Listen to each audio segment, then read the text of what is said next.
Hi കൂട്ടുകാരെ, പുതിയൊരു വീഡിയോയിലേക്ക് എല്ലാവർക്കും സ്വാഗതം. അങ്ങനെ സത്യഭാമയുടെ അടുത്തോട്ട് നൂർജഹാൻ ഓടിയെത്താൻ കേട്ടോ. ഇവര് തമ്മിലുള്ള സംഭാഷണം കാണുമ്പോൾ നൂർജഹാൻ ചോദിക്കാൻ, നിങ്ങൾ സത്യങ്ങൾ അറിഞ്ഞിട്ടാണ് ഇവിടെ നിന്ന് സംസാരിക്കുന്നത്?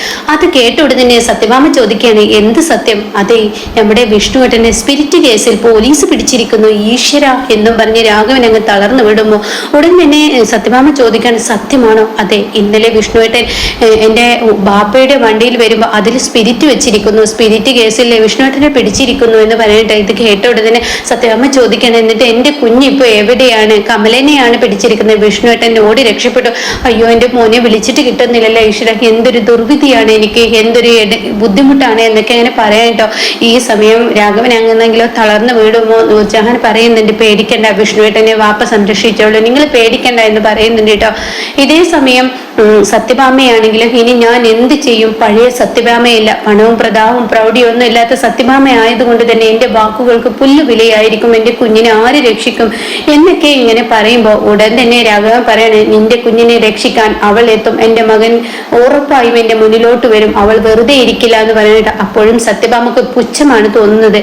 എന്നാൽ ഈ സമയം ശാലിനി അതിരാവിലെ തന്നെ അനുവിന്റെ കൂടെ ഓഫീസിലോട്ട് വന്നിരിക്കുകയാണ് കേട്ടോ. കലക്ടറേറ്റിലോട്ട് വരുമ്പോൾ തന്റെ കലക്ടറേറ്റ് നിറച്ച് ബോർഡുകൾ തൂക്കിയിരിക്കുന്ന വിഷ്ണുവിന്റെ ശാലിനിയുടെ ഭർത്താവാണ് വിഷ്ണു, അവർക്ക് ഒത്താശ ചെയ്തത് ഇത് കളക്ടറാണോ എന്നുള്ള പല പല നോട്ടീസുകൾ, പലതരം അപമാനിക്കുന്ന വാക്കുകൾ, അതൊക്കെ ശാലിനി ഇങ്ങനെ ശ്രദ്ധിക്കണം. വണ്ടിയിൽ നിന്ന് ഇറങ്ങുമ്പോഴേക്കും മീഡിയക്കാർ തന്റെ മുന്നിലോട്ട് മൈക്കയും കുത്തിപ്പിടിച്ച് വരുന്നു. എന്നാൽ ശാലിനി ആണെങ്കിൽ അതൊക്കെ ആ പഴയ അതോടുകൂടി തന്നെ കാണാൻ കേട്ടോ. അങ്ങനെ ശാലിനിയുടെ അടുത്തോട്ട് വന്നിട്ട് അവർ ഓരോരോ ചോദ്യങ്ങൾ ചോദിക്കാണ്. മാഡത്തിന്റെ ഭർത്താവിന് ഈ ഒരു ബിസിനസ് ഉള്ളത് മാഡത്തിന് അറിയാമോ? മാഡത്തിന്റെ ഭർത്താവ് ഇതിന് ചെയ്യുന്നത് മാഡം അറിഞ്ഞിരുന്നോ? മാഡം ഇതിന് ഒത്താശ ചെയ്തിരുന്നോ എന്നൊക്കെ പറഞ്ഞ് ഇങ്ങനെ ചോദിക്കുമ്പോൾ ഉടൻ തന്നെ ഷാലിനി പറയണേ, ഞാൻ ഈ കസേരയിൽ ഇരിക്കുമ്പോൾ ഇന്നേ വരെ ഞാൻ ഇങ്ങനെയുള്ള അനധികൃത പ്രവൃത്തികൾക്ക് ഞാൻ കൂട്ടു നിൽക്കാത്ത ഒരാളാണ്. അത് എന്റെ ഭർത്താവാണെങ്കിലും എന്റെ മക്കളാണെങ്കിലും ശരി, തെറ്റ് ചെയ്തിട്ടുണ്ടെങ്കിൽ ശിക്ഷ അനുഭവിക്കണം, അത്രേ എനിക്ക് പറയാൻ. അല്ല മാഡത്തിന്റെ ഭർത്താവ് ഇപ്പോൾ ഒളിവിൽ പോയിരിക്കുന്നു എന്ന് പറയുന്നു, മാഡത്തിന് അറിയാവോ എന്നൊക്കെ ചോദിക്കുമ്പോൾ വാക്കുകൾ സൂക്ഷിച്ച് പലവരും പല മൈക്കുമായി പിടിച്ചിവിടെ നിൽക്കുന്ന പലവരുടെയും ഉദ്ദേശങ്ങൾ നിറവേറാനാണ്. എന്നാൽ ഈ ശാലിനി ഗവൺമെന്റ് തന്ന ശമ്പളത്തിൽ ഉത്തരവാദിത്തത്തോടു കൂടി ജോലി ചെയ്യുക, ഇതിന്റെ സത്യാവസ്ഥ ഞാൻ പുറത്തു കൊണ്ടുവരും. ആരും ഈ മൈക്കുമായി വന്നിരിക്കുന്ന ഓരോരുത്തരും ഉണ്ടല്ലോ, അതിൽ ഓരോരുത്തരും അവരുടെ എന്റെ ശത്രുക്കള്, അതായത് തകർക്കണം എന്നുള്ള ശത്രുക്കൾ, അവരുമായി വന്നവരാണെങ്കിൽ ചോദ്യം ചെയ്യുന്നെങ്കിൽ നിങ്ങൾക്ക് തെറ്റി. ഈ ശാലിനിയിൽ നിന്നും നിങ്ങൾക്ക് തകരില്ല, ശാലിനി ഇത് കണ്ടും തകരില്ല. നിരപരാധിത്വം തെളിയിക്കാൻ എനിക്കറിയാം, എന്റെ ഭർത്താവ് അങ്ങനെ ഒരു തെറ്റ് ചെയ്യില്ല, എന്റെ ഭർത്താവ് തെറ്റ് ചെയ്യില്ല എന്നുള്ളത് പൂർണ്ണമായും എനിക്കറിയാം. പിന്നെ എന്റെ ഭർത്താവിന്റെ വണ്ടിയിൽ മറ്റാരെങ്കിലും കൊണ്ടുവന്ന് വെച്ചാൽ അതിന് പിന്നെ എന്ത് ചെയ്യാൻ?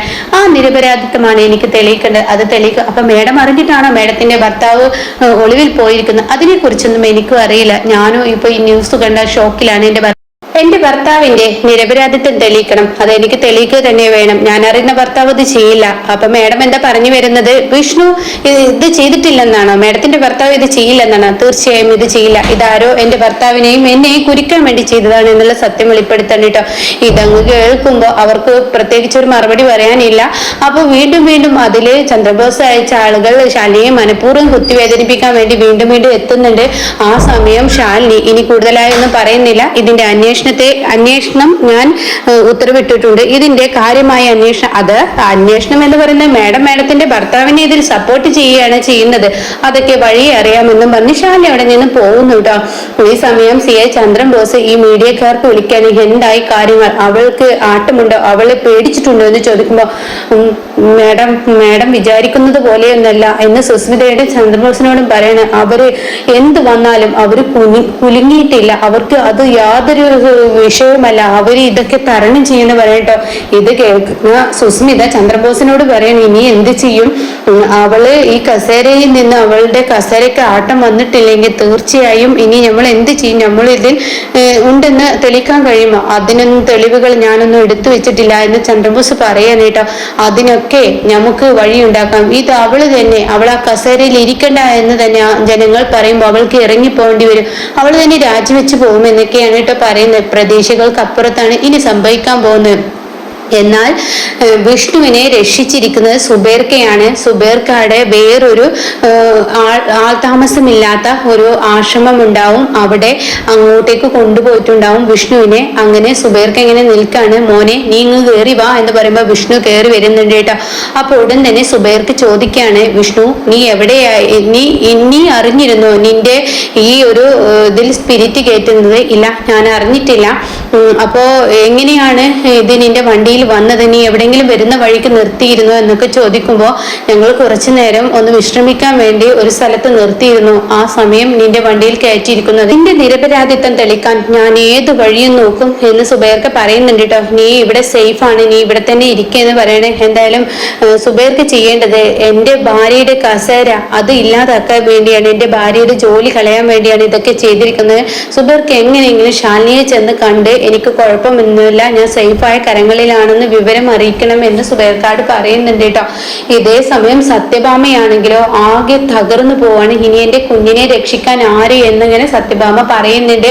ആ സമയം രാഘവൻ പറയണേ, അവൾ രക്ഷിച്ചു കൊണ്ടുവരും. ഇതൊക്കെ നിങ്ങൾക്ക് പറയാം, പേരിനൊരു IAS കാരിയാണല്ലോ, എന്നാൽ അവൾ ഈ കുടുംബത്തിന് വേണ്ടി എന്താണ് ചെയ്തിരിക്കുന്നത്? IAS കാരിയായിട്ടും നമ്മുടെ വീട് നഷ്ടമായി, ഇപ്പോൾ ഈ പറയുന്ന എന്റെ മകന് നഷ്ടമായി, എല്ലാം നഷ്ടമായി കൊണ്ടിരിക്കുന്ന അവളെ പോലെ ഒരുത്തിയെ ഈ ഭൂമിയിൽ എന്റെ മകന് ഭാര്യ എന്ന പദവിയിൽ മാത്രം ഇരിക്കുന്നത് കൊണ്ട് എന്താണ് ഇത് എന്നൊക്കെ ചോദിക്കുമ്പോൾ രാഘവൻ പറയുന്നുണ്ട്, നീ ഒരു കാര്യം ചിന്തിക്കണം ബാമേ, നീയും നിന്റെ വളർത്തുമകനും കൂടി ചെയ്തു വെച്ച ആ ഒരു പ്രവൃത്തി ദോഷം കൊണ്ടാണ് ഇതൊക്കെ വന്നത്, നിന്റെ വീട് നഷ്ടമായത്. അപ്പോഴും അവള് വാണിംഗ് ഒരുപാട് നിങ്ങൾക്ക് തന്നു, പക്ഷേ അവളെ മനഃപൂർവ്വം ആ സീറ്റിൽ നിന്നും അവൾക്ക് കത്തി കൊണ്ട് കുത്തി അങ്ങനെ മുറിവേൽപ്പിച്ച് അവളെ ആ സീറ്റിൽ നിന്നും മാറ്റിയിട്ടാണ് വീട് കൈവിട്ടു പോയത്. എന്നാൽ ശാലിനി നിനക്ക് നിന്റെ വീട് ഉറപ്പായി നിന്റെ കൈകളിൽ വെച്ചിട്ട് വരും, അതുപോലെ നിന്റെ മോനെയും.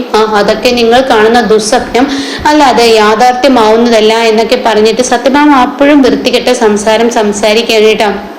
എന്നാൽ ശാലിനി തന്റെ നിരപരാധിത്വം, തന്റെ ഭർത്താവിന്റെ നിരപരാധിത്വം ശാലിനി തെളിയിക്കുക തന്നെ ചെയ്യും. വിഷ്ണുവിനെ ഈസിയായി പുറത്തു കൊണ്ടുവരും. വിഷ്ണു ഒളിവിൽ താമസിക്കേണ്ടെന്നുള്ള ആ നിലപാട് ശാലിനി എടുക്കും, പുറത്തു കൊണ്ടുവരും, അറസ്റ്റ് ചെയ്യിപ്പിക്കും, ഒക്കെ ഉണ്ടാവും. പക്ഷെ ശാലിനി ഈ ഒരു സ്പിരിറ്റ് എങ്ങനെ വിഷ്ണുവിന്റെ വണ്ടിയിൽ വന്ന് അത് ആരാണ് ചെയ്തത് എന്ന് ശാലിനി പറയിപ്പിക്കുന്നുണ്ട് കേട്ടോ. അപ്പൊ എന്തായാലും ഇനി കിടക്കൻ സീനാണ്. ഇതൊക്കെ ആവുമ്പോ വിഷ്ണുവിന് ഒരു തരത്തിലും ജീവിക്കാൻ സമ്മതിക്കില്ല എന്ന് മനസ്സിലാക്കിയ ശാലിനി വിഷ്ണുവിനെ പഠിക്കണം, വിഷ്ണു നല്ല നിലയിൽ എത്തണം, വിഷ്ണുവിന് അധികാരം കയ്യിൽ വേണമെന്ന നിലപാട് ശാലിനി എടുക്കൂട്ടോ. അങ്ങനെയാണ് വിഷ്ണുവിനെ പഠിക്കണം എന്നുള്ള ആ ഒരു ബോധവും പിന്നീട് ആരും അറിയാതെ ഇവര് പഠിപ്പ് തുടരുകയും പിന്നീട് വിഷ്ണു ഈ CA ചന്ദ്രബോസിനെ ഒതുക്കാൻ തന്റെ കയ്യിൽ അധികാരം വേണമെന്നുള്ള നിലപാടെടുക്കുമ്പോൾ സത്യഭാമ പോലും ഞെട്ടിപ്പോവും. ഇനി വിഷ്ണു DYSP ആയൊക്കെ വരുന്ന ആ ഒരു സീനൊക്കെ ഉണ്ട് കേട്ടോ. അതിനെ കുറിച്ച് റിവ്യൂ പറഞ്ഞിരുന്നേ. അപ്പോൾ ഇതുപോലെ അപ്കമിങ് റിവ്യൂസ് നിങ്ങൾക്ക് കേൾക്കാൻ താല്പര്യമുണ്ടെങ്കിൽ ചാനൽ സബ്സ്ക്രൈബ് ചെയ്തിട്ടാൽ ഞാനിടുന്ന വീഡിയോയുടെ നോട്ടിഫിക്കേഷൻ നിങ്ങൾക്ക് ലഭിക്കും കേട്ടോ.